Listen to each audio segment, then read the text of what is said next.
The finish of last night's State AA boys basketball semifinal between Yankton and O'Gorman will go down as one of the most talked about in the history of South Dakota Prep sports, while sparking a debate for the inclusion of instant replay in high school championships. If you haven't seen it by now, Luke Ronsick's game-winning shot for O'Gorman last night was ruled good, even though replay clearly shows that he had not gotten the shot off before time had expired and the buzzer light had gone off. There is no rule allowing officials to consult a replay monitor, so the call and the game result stands.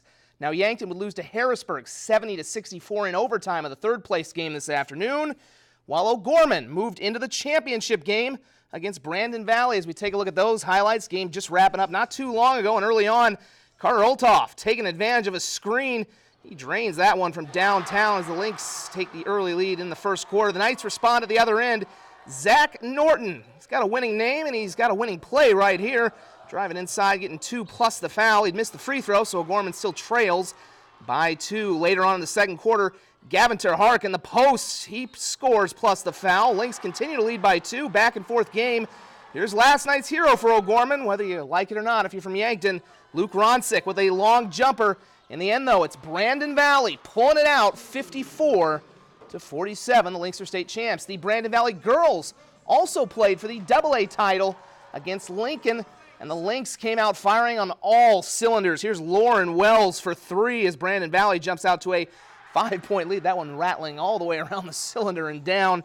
Patriots trying to battle back as Emma Osmondson drains a triple. That put Lincoln to within 1. Osmondson led the Patriots with 13 points. Late in the first quarter, though, it's the Lynx in the lead, and it's Sanaya Dunn knocking open a wide-open 3. That cut Brandon Valley's lead to 4. However, the Patriots had a hard time containing Trinity Law. She laid the Law down with 17 points to lead all scorers, and it's a AA title sweep for Brandon Valley, 60-40.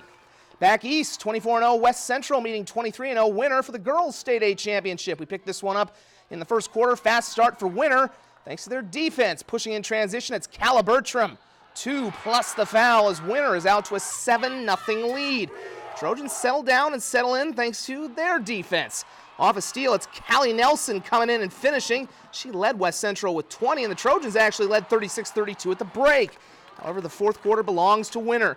Bella Swedlund gets the offensive board and somehow throws that one in. She had 12 points and 13 rebounds. Warriors up 7, and moments later, it's going to be Gabrielle Kosher. The fans are rocking out because they know they're going to win a state title. Kosher with a 3. She had a game-high 21. And Winter, it's a football town, but they also have a girls' basketball state championship as they win their first ever, 60-53. Dreams come true.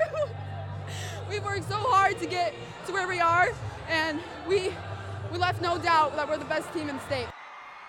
With dreams come true in the next title game, the A boys, T facing Sioux Falls Christian. This was a dandy in the first half. First quarter, Justin Hone with the dribble drive and finger roll at the hoop as the Titans are out to the early lead, but the two teams were trading punches all throughout the first half. Gavin Skipper skips inside and gets that one to go. SFC is up 17-15 after 1. In the second quarter, the Titans bring it even. Take a look at this great pass from the coach's kid, Colby Fechner, to Mason Ritter as the Titans tie things up. However, in the final seconds of the half, this is a buzzer beater that actually does count. Mitchell Ustra for 3 as the Chargers go up 30-27 at the break. Now, this was the final game for the head coach, Chris Fechner, who's stepping down at the end of the season, and his 9 seniors not about to let him lose. You can just call Hone the mailman because he delivered 19 points and 1 there. T pulls away for their second state championship in 3 years. They take it 68-57.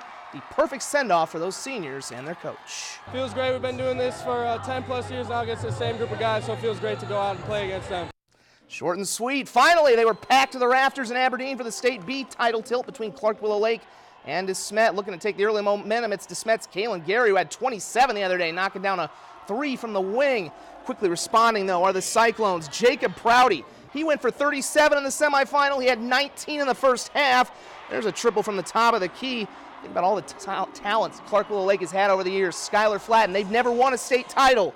When things change, Gary and Prouty, they keep trading blows. Here's Gary driving in and finishing close to keep the Bulldogs in the game. Prouty would not let his team lose, as he did all weekend long. He gets inside and muscles that one up and in, and it's Clark Willow Lake winning their first state title 49-41. We will hear from them tomorrow.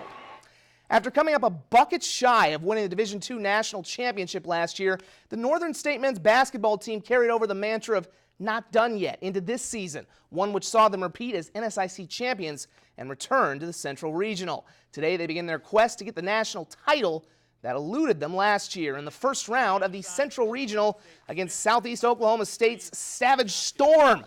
The only thing savage were the Wolves in the first half. Cole Dahl with a pair of threes to break a tie as Northern leads 48-35 at the break. In the second half, appears to be more of the same. Justin Decker, the Huron native, for 2 of his 18. The Wolves up by as many as 14.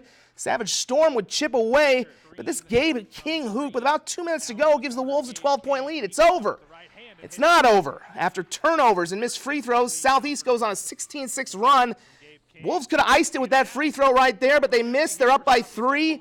Here comes Southeast. They get it to Kevin Buckingham, who had 43 points, none bigger than that. His 3 beats the buzzer. We go to overtime, and the Savage Storm were savage in the extra session. Adam Dworsky for 2 of his 32 points.